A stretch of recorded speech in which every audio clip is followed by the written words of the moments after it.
All right, welcome to today's reading. I am sticking with the same book that I've been reading from, and I will have that posted underneath. I'm going to just light some candles for us today. There we go. Today's reading is called Living Our Yes.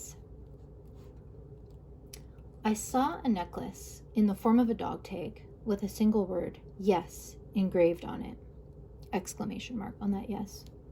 What an enthusiastic affirmation of life. Sometimes fear, the great naysayer, gets in the way of our saying yes to our dreams and talents and keeps us from reaching our highest potential. Public speaking is one of my favorite ways to say yes to living life to the fullest.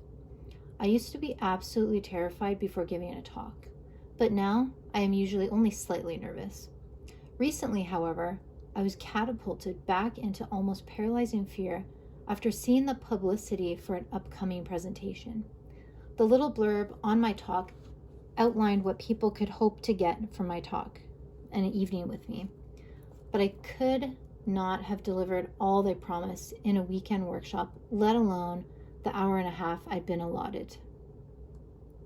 The fear serpent whispered convincingly, "They'll be disappointed. You'll be embarrassed." To still the voice, I did precisely the wrong thing. I ignored it.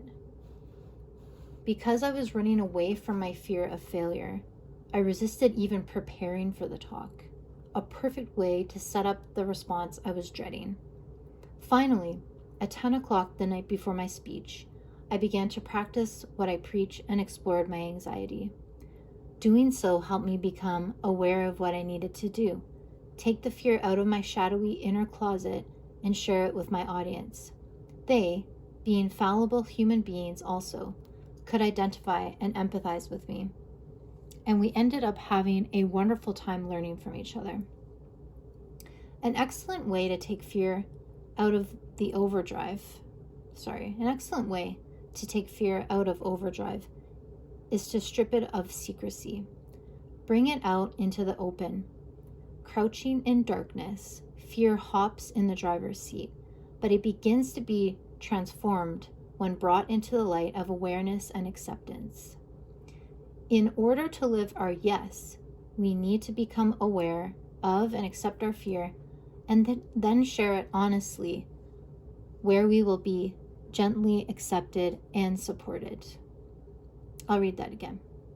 In order to live our yes, we need to become aware of and accept our fear, and then share it honestly, where we will be gently accepted and supported. That's really important. It makes me think of the importance of reflection so that we can have that self-awareness, and then the importance of meaningful connection versus trying to deal with things in isolation. The affirmations today. I am a strong and capable person even though I have fears. I accept and support myself, especially when I am feeling fearful.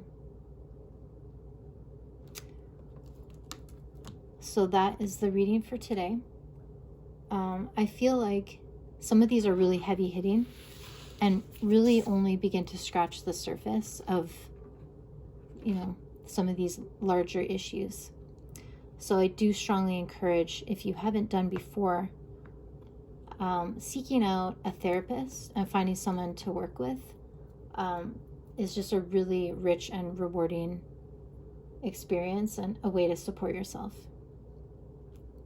As a funny note, today when I was getting ready to open this book, I put it down, and then instead of actually opening the book, I tapped the page, the cover, as if it was like my iPhone, and then I chuckled to myself because it's not my iPhone. Anyways, have a great day. Thanks for being here.